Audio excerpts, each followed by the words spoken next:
21 years से नीचे कौन कौन है? हाथ उठाइएगा। 21 ईयर्स से नीचे ज्यादातर, लगभग 70%। Thank you. इसमें 70% से ज्यादा लोग 21 ईयर्स से नीचे हैं। यानी कि 11 साल पहले जब हमारा पार्टी सरकार में आए तो आप लोग 9 साल से छोटे थे। आपको अंदाजा नहीं होगा 11 साल पहले और आज भारत 11 साल बाद कहां पहुंचे हैं। दिल्ली में कोई भी आएंगे, मैं एग्जाम्पल दे रहा हूं, दिल्ली में दिल्ली के लोग और दिल्ली से बाहर जो भी आएंगे तो शहर देखने आते हैं, तस्वीर खींचना चाहते हैं। तो तस्वीर क्या खींचते हैं? या तो कुतुब मीनार जाते हैं, या तो ये पुराना पार्लियामेंट हाउस देखते हैं, या तो रेड फोर्ट जाते हैं, या तो ये राष्ट्रपति भवन या India gate. Qutub Minar 12, 13, 14 century में बने, रेड फोर्ट मुगलों के जमाने में बने, ये इंडिया गेट, राष्ट्रपति भवन, पुराना पार्लियामेंट तो अंग्रेजों ने बनाया। हमने क्या बनाया? तो मैं भी उस समय सोचते थे कि ऐसा तो कोई चीज, एक स्ट्रक्चर तो होना चाहिए दिल्ली में जो आजादी के बाद बने हो, जिसको फोटो खींचने लायक तो हो। लेकिन पिछले 11 सालों में जो पार्लियामेंट हाउस, अभी जो हम नया पार्लियामेंट बिल्डिंग जो बनाया है, विदेश के लोग जब पार्लियामेंट बिल्डिंग देखने आते हैं तो हमारा नया पार्लियामेंट बिल्डिंग देख के बोलता है ये दुनिया का सबसे खूबसूरत पार्लियामेंट बिल्डिंग है। कितना अच्छा लगता है, तस्वीर खींचते हैं। 3 साल पहले बने। हमारा देश में कोई वार मेमोरियल तक नहीं था। ये जो पुलिस मेमोरियल जो बनाया है चाणक्यपुरी में, आपको जाना चाहिए, स्टूडेंट लोग को तो जाना ही चाहिए, तस्वीर खींचना चाहिए और अंदर का लाइब्रेरी म्यूजियम देखना चाहिए। ये नहीं देखेंगे तो आपको समझ में नहीं आएगा कि हमने क्या बनाया है। ये जो कर्तव्य पथ है, राजपथ, राजाओं का पथ बना कर रखा था अंग्रेजों ने, प्रधानमंत्री जी ने इस कर्तव्य पथ बना करके ये कोने में इंडिया गेट जो है उसके बगल में पहला हिंदुस्तान का वार मेमोरियल बनाया। वहां आपको जाना चाहिए। गौरव का गाथा, हमारा देश के जो सैनिकों ने कैसे बलिदान दिया, एक एक कहानी आपको पढ़ना चाहिए, नहीं तो राष्ट्रभक्त का वो ताकत आप में नहीं आएगा। टाइम निकल के जाना चाहिए। तो उसी प्रकार से जो जहां मैं अभी इस कार्यक्रम के बाद जा रहा हूं, Bharat Mandapam, one of the finest दुनिया का कन्वेंशन सेंटर बना है और यशोभूमि आपको जाके देखना चाहिए। तो रमा जी ने कहा कि अगले मीटिंग डीएवी का, हंसराज का जो बड़ा इवेंट होगा वो, उसमें कम से कम 15,000 लोग बैठ सकते हैं और अलग अलग जगह है वहां पे, बहुत बड़ा। अगले कार्यक्रम भारत मंडपम में करेंगे, मैडम ने कहा है, प्रिंसिपल मैडम ने, बहुत खुशी के बात। ये सब जो बना है ये पिछले 11 साल में बना है और मैं तो एग्जाम्पल 1-2 दिया है।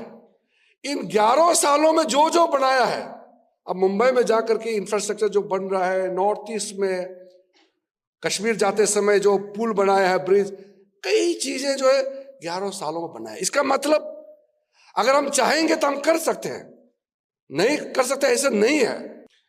तो इसीलिए मैं कह रहा हूं, हमारे जो 60-65 वर्ष जो बर्बाद हो गए हैं, उस समय हमारा इकोनॉमी, भारत का जो इकोनॉमिक ग्रोथ है, मुश्किल से 2%, कभी कभी 3% ग्रोथ होता था। और आज पूरा दुनिया, क्यूमुलेटिव दुनिया का ग्रोथ 2-3% में है और आज इंडिया अकेला देश 7% से ऊपर से ग्रो कर रहा है। ये राजनीति का दाव पे, सोशल मीडिया का रील और टॉक्सिक दुनिया में नहीं रहना है, ये पॉजिटिव दुनिया में आप आइए। आज इंडिया किस तरीके से सीना तान के आगे बढ़ रहा है, नेतृत्व का इसमें बहुत बड़ा रोल होता है दिशा देने में, ये समझना होगा हमको। पिछले 11 सालों में इंडिया ने जो टेक ऑफ किया, मैं खुद एक ऑपोजिशन एमपी हो के मैं पार्लियामेंट में पूछते थे, दुनिया इतना स्पीड से आगे बढ़ रहा है, इंडिया इतना पीछे क्यों है, कब हम नंबर 1 इकोनॉमिक ग्रोथ रेट प्राप्त करेंगे। आज वो जो हम सवाल उठाते थे, आज हकीकत में हम महसूस कर रहे हैं जब हम आप बात कर रहे हैं। इस वक्त जब 2047 में 100 ईयर्स सेंटेनरी सेलिब्रेशन करेंगे इंडियन इंडिपेंडेंस का, तो इसमें ज्यादातर लोग, मैं भगवान से प्रार्थना करता हूं कि आप जीवित रहे, स्वस्थ रहे, आपके जीवन काल में ही भारत विकसित राष्ट्र बन जाएगा। कितना खुशी की बात है। अफसोस की बात यही है बस कि जो गुजर गए हैं दुनिया में नहीं है, जो शायद 2047 तक जीवित नहीं रहेंगे हमारे बीच, वो नहीं देख पाएंगे। लेकिन वो भी जो अभी जीवित है, वो भी तेज गति से जो बढ़ रहा है भारत, वो परिस्थिति वो समझ रहे हैं। मैं भी उम्मीद करता हूं कि मैं जीवित रहूंगा, क्योंकि मैं भी इतना बूढ़ा नहीं हुआ अभी। अंदर से यूथफुल रहना चाहिए हमेशा। जब तक आप जिएगा, जवानी का जोश, आप एनर्जी से भरा हुआ आपका लाइफ रहना चाहिए। आपको कहता हूं कि आप लोग किस्मत वाले हैं, खास करके जो अभी यूथ है। आपको जीवन काल में भारत जिस तेजी से आगे बढ़ रहा है, डेवलप्ड नेशन का आप सिटीजन बन जाएंगे। कितना खुश नसीब लोग हैं। हमारा देश में कई ऐसा कानून है जो सिटीजन्स को दबाने के लिए, यानी आम लोगों को जिंदगी में तकलीफ पहुंचाने के लिए कानून बनाया गया है। प्राइम मिनिस्टर का सोच था कि हर पुराना कानून, अंग्रेजों से मिला हुआ कानून को कंप्लीटली हटाना है, गुलामी का निशाना कंप्लीटली हटाना है। तो अभी पार्लियामेंट में एक और लॉ हम लोग ला रहे हैं, जन विश्वास बिल। लोगों को आराम से अपना जिंदगी जीने का मौका मिलना चाहिए। सरकार का काम है उसको मदद करना, बोझ बनना नहीं। इसलिए जितना कंप्लायंस बर्डन है, all the provisions which are unnecessary burden on the life of the common individual must be totally removed from the statute books. ये प्रधानमंत्री मोदी जी का मंत्र है। तो इसमें साथ साथ मैं आपको एक बात जोड़ना चाहता हूं। लोग सड़कों पे, गलियों में प्रोटेस्ट करते हैं, बोलते हैं वो आजादी है, आप अपना हक के लिए जो भी करना चाहे कर सकता है। लेकिन लोग कभी कभी ये भूल जाते हैं, आपका अधिकार से पहले, आपका जो हक है, आपका जो राइट्स है, उससे पहले आपका सर्टेन ड्यूटीज एंड रिस्पॉन्सिबिलिटीज है। जो देश अपना नागरिक रिस्पॉन्सिबिलिटी को, अपना ड्यूटी को छोड़ के सिर्फ राइट ही मांगेंगे, तो फिर देश के लिए कौन काम करेगा? सबसे पहला देश, उसके बाद बाकी आना चाहिए। अगर यहां कोई नारा लगाता है कि हमारा नॉर्थ ईस्ट को टुकड़ा कर देना चाहिए, कश्मीर को हिंदुस्तान से अलग कर देना चाहिए, तमिलनाडु को अपना तरीका से जीने का मौका देना चाहिए, भारत का हिस्सा नहीं होना है, अगर ऐसा बोलने को आजादी कहते हैं, इसको फ्रीडम ऑफ एक्सप्रेशन कहते हैं, तो फिर हमारे युवाओं को सोचना होगा। आपका राइट तब तक है जब तक आप किसी का अधिकार को नहीं छीनता है और देश को नुकसान नहीं पहुंचाते हैं।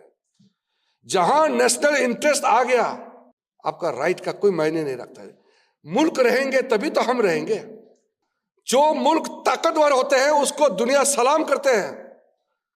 अगर मुल्क कमजोर है तो आपका राष्ट्रपति को भी उठा के ले जाएंगे, देखते रह जाएंगे। देश ताकतवर होना बहुत जरूरी है, और देश को मजबूत बनाने के लिए, देश को लोगों के लिए, देश के लिए कुछ ना कुछ जरूर योगदान करना चाहिए। मोदी जी के नेतृत्व में युवाओं के लिए जो दिशा तय किया है, उस जमाने में हमारे पास कितना एम्स थे, आज कितना एम्स बन गया, कितना आईआईटी थे, आज कितना आईआईटीज बन गया, कितना ट्रिपल आईटीज बन गया। हम लोग चिप्स सुनते थे, चिप्स बनाते, आज हमारा देश में ही चिप बनने लग गया। ये पिछले 2 साल 3 साल के अंदर में ये कार्यक्रम सब शुरू हुआ।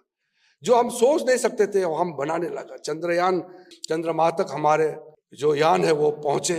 इस तरीके के जो एक के बाद एक अचीवमेंट जो इंडिया कर रहे हैं, ये सब बहुत शुभ संकेत है विकसित भारत का। आज का national youth day, Swami Vivekananda ji का जन्म दिवस पर आपको मैं अभिनंदन करता हूं, आप सबको शुभकामनाएं देना चाहता हूं। आपका जिंदगी में आप फले फूले आगे बढ़िए और देश को आगे ले जाए। बहुत बहुत धन्यवाद। जय हिंद।